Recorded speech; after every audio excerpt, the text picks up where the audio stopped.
Alrighty, good morning everybody. Welcome to today's podcast of Go Greens Driving and Thriving. We are very proud to be here, happy to be here. Yeah. What's today? September 10th, right? Yeah. 2024. So what we want to introduce today's topic? Yeah, I'll introduce today's topic. So we're going to hop right into it. We're going to go into the freeway lanes and their usage. Yeah, very important topic. This is something that comes up quite a bit for us. We have lots of questions around this. And I think there are, within experienced drivers, I think there's some misconceptions. There's some inconsistent verbiage used around the lanes, right? So I'm hoping that you can sort of break it down for us, Mike. Let's say on a 4-lane highway, how do the lane usage work? What's the proper etiquette and what's the legality of it, quite frankly? Alrighty, well, we'll start with the number 1 lane, or as it's commonly called, the fast lane. Yep. So that would be the number 1 lane. The fast lane is not technically the fast lane. In the legal terms, it's called the passing lane. Correct. And so that would be the lane to the left. Yes. And then so the lane next to that would be the number 2 lane, and that's a traveling lane. Okay. So a traveling lane would be for like normal passenger cars. Okay. SUVs, small trucks. Okay. The number 3 lane would be a traveling lane as much, but for slower vehicles. Okay. So like say if you're driving like you're just driving the absolute speed limit, Yep. which you should be driving anyways. Correct. Yes. But that would be where you're at, and also large trucks would be in the number 3 lane. Okay.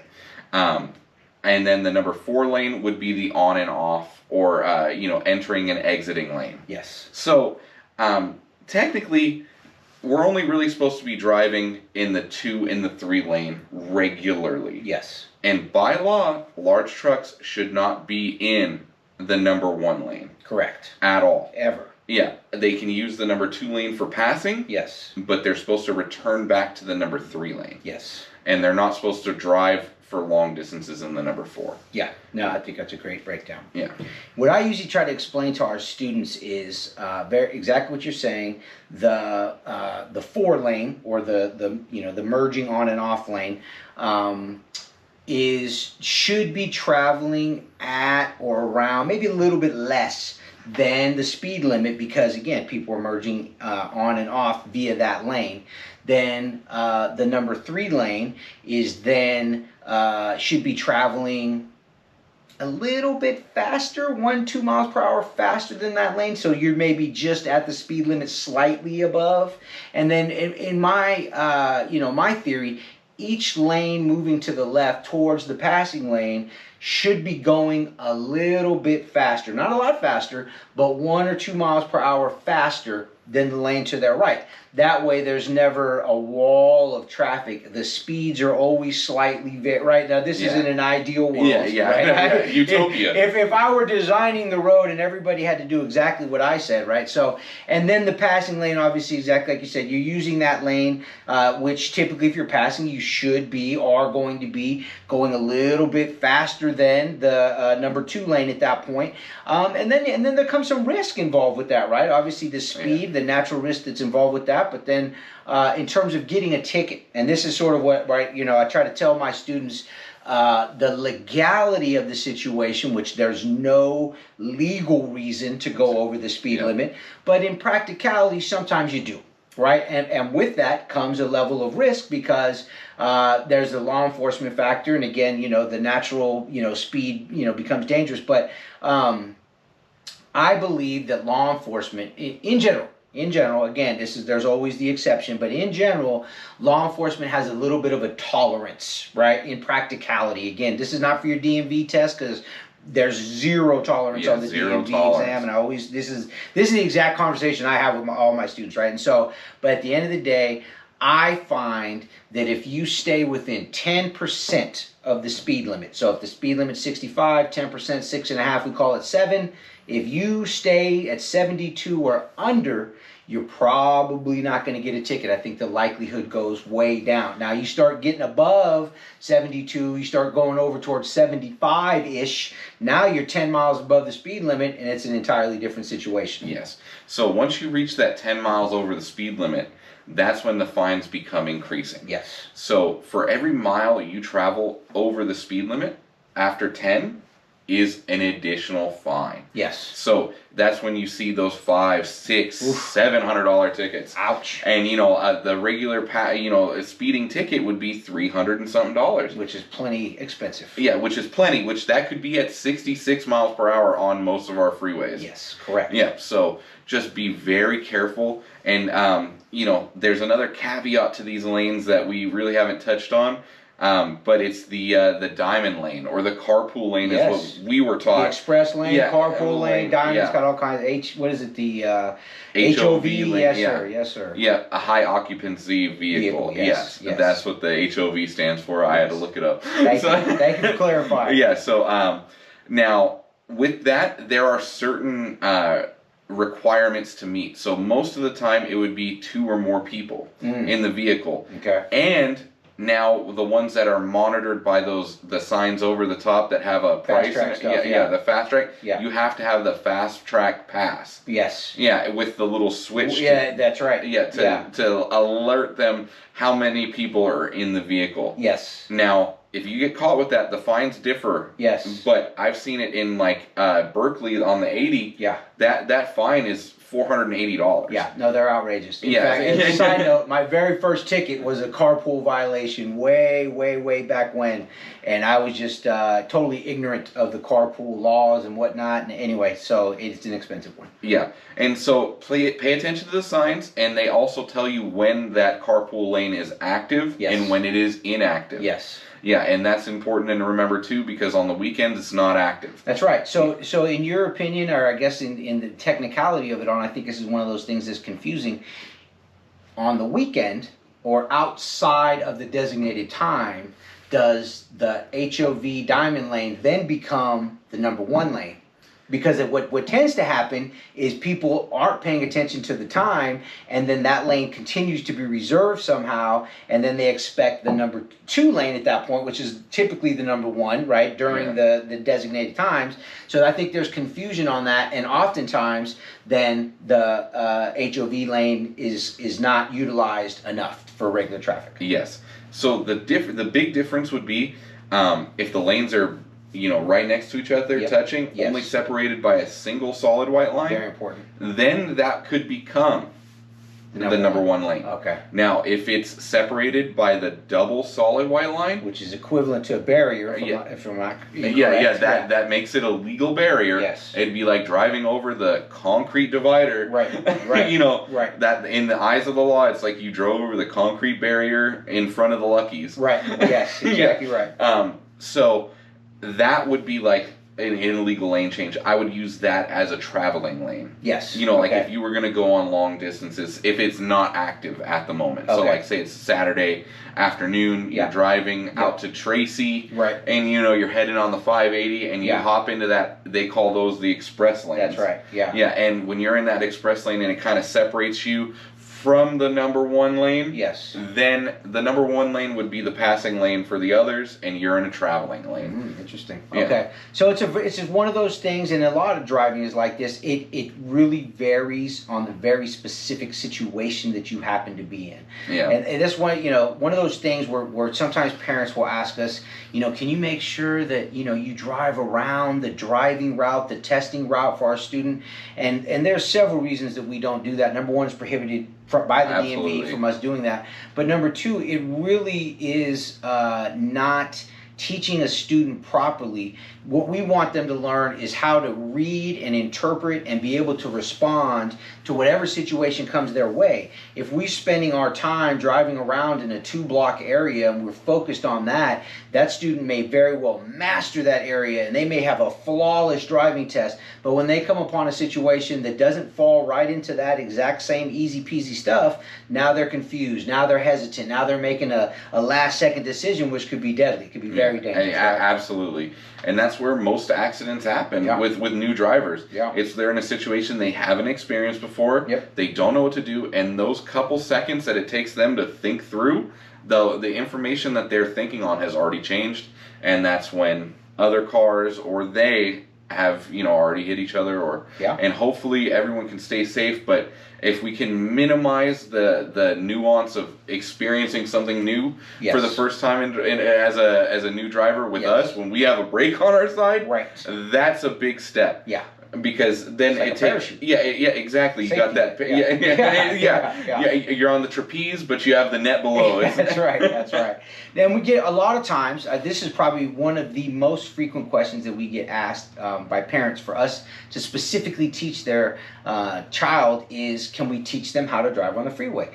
And so we always tell parents that we can potentially teach them how to drive on the freeway, but before we move to that, we have to master some skills at some slower speeds, and maybe you can describe for us what our smog process looks like and why we emphasize it so much. Yeah, so we go by the DMV, and they require the smog process. Smog stands for signal, mirrors, over the shoulder, and go. And so what that would look like for a new driver, if you're watching the video, hopefully you are. Hopefully. Pay attention. Yeah, so you would be, first, you're going to signal to the direction you want to go. So let's say we're going to make a left turn signal. So we're going to push down on our turn signal, and then we're going to check our mirrors. We're going to check our rear view. We're going to check our side mirror. We're going to check the opposite mirror too. Because not only that, you're using those mirrors for information gathering of the bubble of the car all the way around you to make sure that you don't see a car coming zooming up on the other side. They could potentially want to cut around you if you're moving slower. Say they're running from the cops. You could see the flashing lights in the back there. You want to be very aware of your situation. And the mirrors are there to information gather, and then the over the shoulder look that's the guarantee. Yes. That's the okay. 100%. Yep. Okay. I'm looking. I'm breaking my neck all the way around, looking through that window to make sure that there's no car riding in that blind spot right where you couldn't see. And then the last one's pretty simple. Go. Yep. One of our favorite words. Go. Yep. Go. Yes, absolutely. So what we tell parents is we want the student to have mastered that process of speeds of 40 to 45 miles per hour in moderate to heavy traffic in the city streets, right? Yeah. So if they can sort of assess, that guy's coming up a little bit fast, or, I don't have enough time before the light, and they're able to check over their shoulder, and they're making good, competent decisions at that point, then they're freeway ready. If they're hesitant, and as a new driver, I'm talking to my parent and I'm saying, can I go? And I'm just, and the parent's having to answer for me, you're nowhere near ready for the freeway. So what we'll do is it's repetitions, right? It's the only way we learn anything is repetition. So a lot of times in a lesson, we'll just find a nice, good, straight road and go left lane change, right lane change, left lane change, right lane change. And as the student begins to master the process, and they're able to look over their shoulder comfortably and just be able to go, and another thing is when you look over your shoulder, your hands you start to drift early. There's several things that we need to sort of work out before we're ready for the freeway. So parents, if you want us to teach your kid how to drive on the freeway, we will, but we have to make sure that they're practicing and getting in all those repetitions and that time behind the wheel leading up to that. That way they have a strong level of confidence that they're ready to go to that next level. Yeah, and that's exactly the thing. You don't want to break their confidence by putting them out there too early. Scare everybody, shatter confidence, trying to get on the freeway too early. How many times has everyone experienced this when you get on the freeway and there's a guy going 40 miles an hour? It's dangerous. Yeah, and you're stuck behind him. You can't merge over at 40 miles an hour. No. The cars are going 55, 65. It's almost a guaranteed collision. Yeah, so you're stuck. Imagine that as your first time on the freeway. Right. And that's what is a potential, there's a potential for that every time we try to get on the freeway with a student. Yeah, and people zooming around you, people are going to be laying into the horn. I mean, no one's going to be polite about that situation. Yeah, and then you can also build up a fear of it, and then they won't want to do it anymore. 100%. Yeah, so we don't want to force them, but so they got to be smog masters before we start to have that conversation about the freeway. It makes sense. Everything we do at Go Green is progressive, right? It's a crawl, walk, run, fly philosophy, right? And you cannot, crawling is the very basics, right? So we have to go through each phase progressively to move on to the next. I used to work with, I know I've told you this story before, Mike, but way back when I first started, I worked with another instructor, this was a different school obviously, and it was his goal, every single student, day one, to get them on the freeway. Now, his philosophy was, if we can get them past the anxiety of being on the freeway, then we can get them past the rest of the anxiety that goes along with driving. But what I would find more often than not is a student would have a lesson with him, they would go through that traumatic experience, and then they're having a lesson with somebody else because they don't want that guy anymore. Oh. And I can't tell you how many students came to me traumatized by the fact that they had went on the freeway day one and they were scared to death. And so it's like, not only are we starting back at square one, now we're kind of backtrack. Yeah, we backtrack because now there's a one fear. Step forward, yeah, 2 steps back. now where there's a level of fear. Yeah. You know, and I would have to reassure the student, like, hey, you know, no, we're not doing that today. Yeah. We're going to build up to that. And when you're feeling comfortable and confident with the maneuvers at slower speeds, then we'll look to that. And I've never had a student who was not able to progressively get to the point where they're driving on the freeway. Yeah, absolutely. Yeah. And, you know, the confidence is key. Confidence is key. You know, it reminds me, I had a student, this was some years ago, and I'm kind of going off topic here, so I apologize, but this lady was in her 70s, and her husband had recently had a stroke, and it was a, you know, kind of that old school, the husband always drives situation, wife never drove, and that's how it was with them. And so here she was, you know, husband would take her everywhere, and now she's realizing, oh, you know, if hubby's, you know, incapable of driving, that means now we can't go to the grocery store. That means somebody has to get him to the doctor. I have to go to the doctor. You know, all these different things, necessities of driving, where you know, they weren't used to public transportation. Where they lived wasn't a lot of public transportation available. So anyway, long story short, when we first started working together, this lady, and I remember her name, but I won't say it.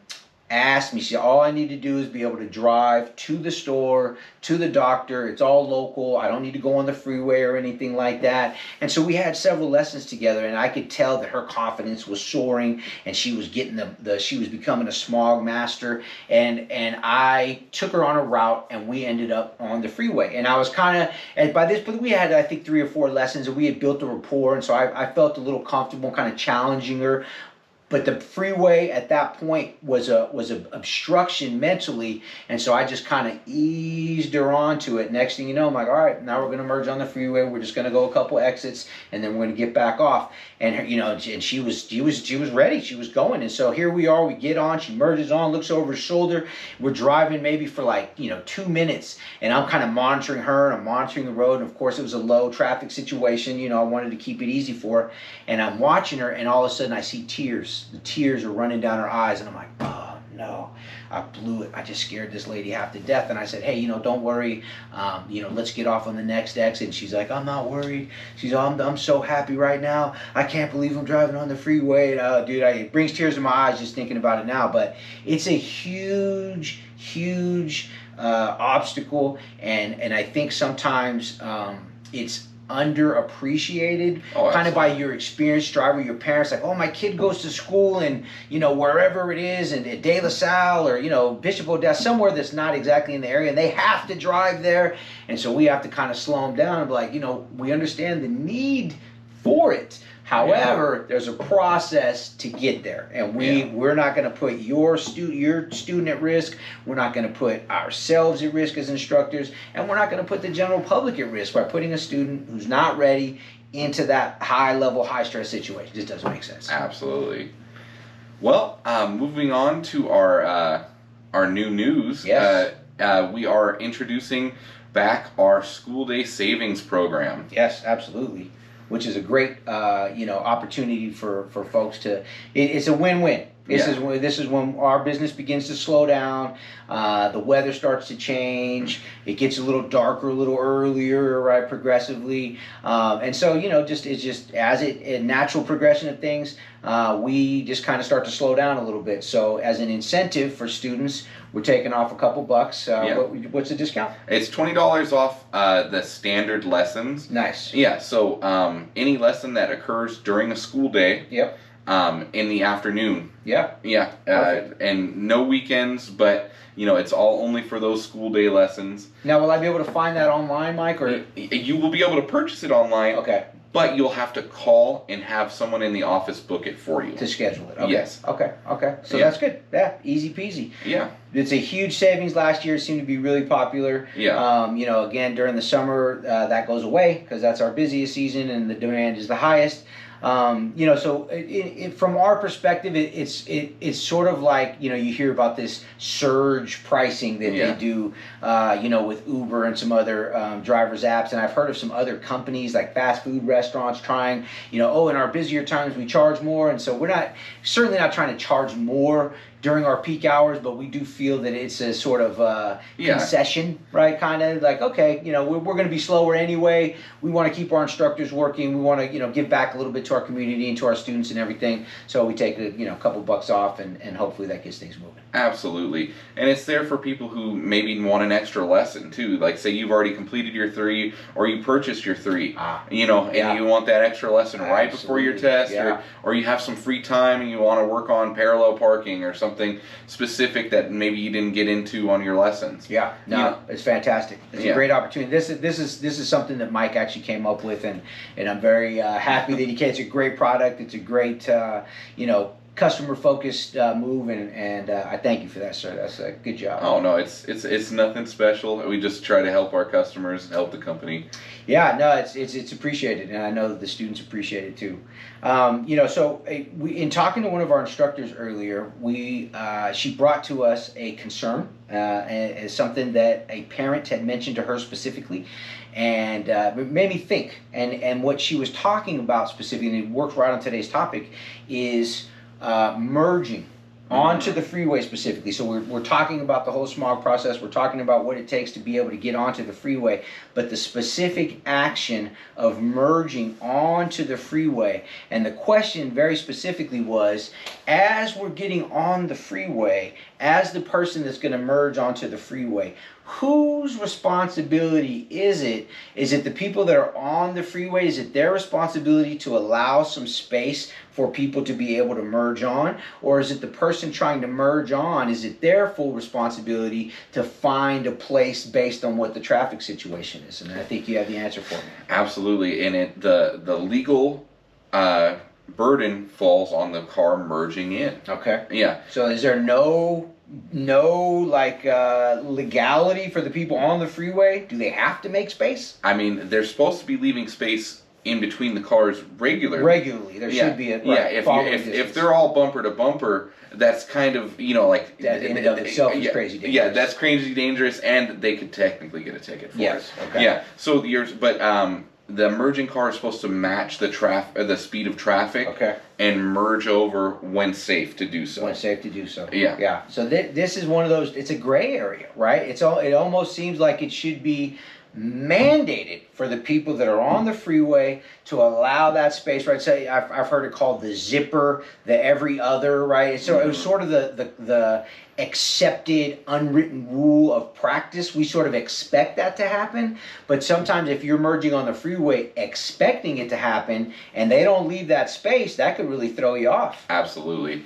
And like say everyone's had this happen. We talked about it a little bit before. When you're getting on the freeway and that car's going 40, 35. Yep. Well, I mean, that kind of sets you up for failure when you're merging. Yeah, you know, because the other cars aren't going to slow down, and I don't want them to slow down either. Right. Because if they slam on the brakes on the freeway, nobody else is going to expect them on the freeway, so they're going to get smashed into the back. Right. You know, so it's one of those things that I would like to see it enforced a little more. Right. But you know, matching the speed of traffic. Yeah. You know, like getting up to that 55, 65 miles per hour when you're getting on the freeway. Yeah. No, you know, it's definitely you know, one of those, you just have to. Absolutely. And we've all seen it. Yeah. We've all seen the consequences of what happens when you don't. It causes major traffic. Yep. And you know what really gets me, man, and I could think, you know, I grew up in Venetian, and I think of an area out there in Concord where they have those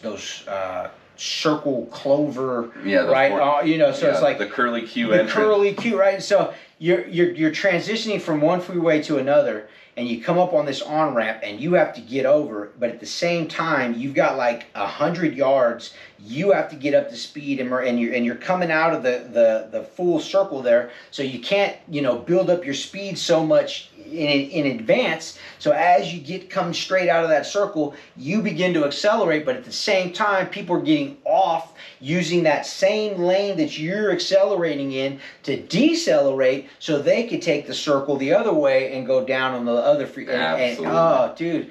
That is just every single. I'm like, who designed this? Like, this is the craziest thing I've ever seen. Yeah, they wanted to build up a lot of space for more cars. Like right. we have those exactly around here on the 880 by Tennyson and Hayward. Yep. Like Tennyson Industrial. Yep. Like they have those curly Q entrances. Yeah. And now if you see it in Industrial when you're getting on to the would it be northbound 880? Yep. You turn left. Yeah. Across traffic. Across traffic. Yeah, and you're like, and then you enter onto an off ramp. Right. And you're like, oh, okay. Yeah, and it's not a protective, right? So it's so many different challenges. Yeah. Yeah. It's one of those scary things, and that's why when you're on the freeway or getting on the freeway, that's when you should be at your most alert. Yes. As a driver. Oh, 100%. You should start that process as alert as you possibly can. Yes. That's not the time to mess with like with The your radio, air conditioning. Certainly not checking your phone, obviously. Oh, yeah. That's illegal. Shame. We need you locked in and executing that, that very dangerous maneuver, like you said, with full alert, full awareness. Yeah. Well, I think that's all we have for you guys today. I think so. That was a good, definite conversation. Yeah, and as always, I want to thank the listeners and the watchers. We appreciate you guys. Yeah, we appreciate you a lot. And if you guys have any questions or anything, please leave a comment below. And remember to like and subscribe. Please. All right. Remember, go safe. And go green.